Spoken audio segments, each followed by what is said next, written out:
During the Holocaust, members of mobile killing units, known as Einsatzgruppen, literally operational groups, murdered well over 1 million civilians, primarily in mass shootings in the Soviet Union. These killing squads consisted of about 3,000 men, primarily German SS, Waffen-SS, and police personnel. Working with local collaborators and units of the German armed forces, these killers targeted Jews and Roma, gypsies, regardless of age or sex, Soviet officials, and people with intellectual or physical disabilities living in institutions. These systematic massacres marked the first step of the final solution, the Nazi program to murder all European Jews.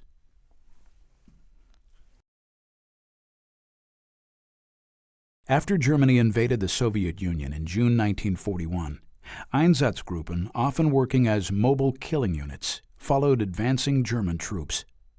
The German army provided logistical support to these killing units, including supplies, transportation, housing, and manpower. The mobile killing squads carried out large-scale murder operations. They were often supported by local civilians and police. In contrast to the practice in German-occupied Poland of deporting Jews to centralized killing centers, beginning in the late autumn of 1941, killing units operating in the Soviet Union massacred Jews in and near their places of residence. The Einsatzgruppen in the Soviet Union were organized into 4 battalions and deployed across the entire Eastern Front from north to south.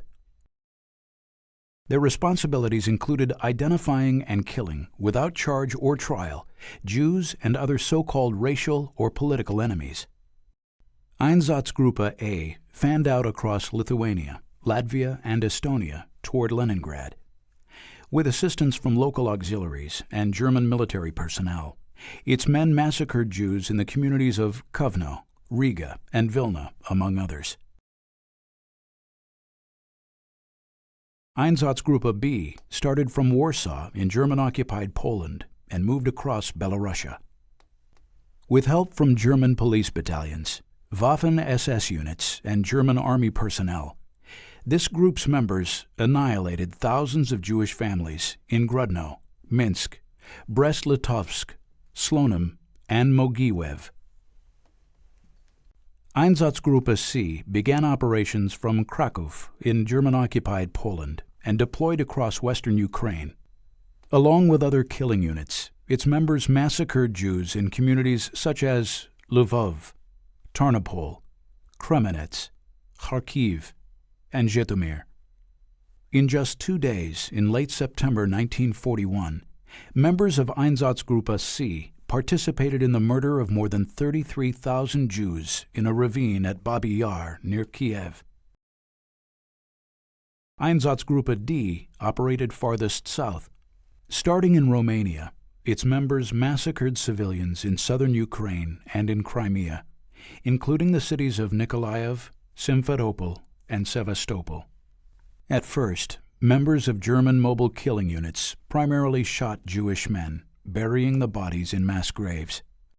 By late summer 1941, however, Nazi policy escalated to the annihilation of entire Jewish communities, including women and children.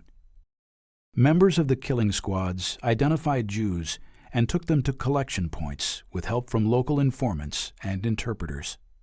Generally reinforced by larger units, they marched or transported their victims by truck to massacre sites, where forced laborers had dug trenches in preparation.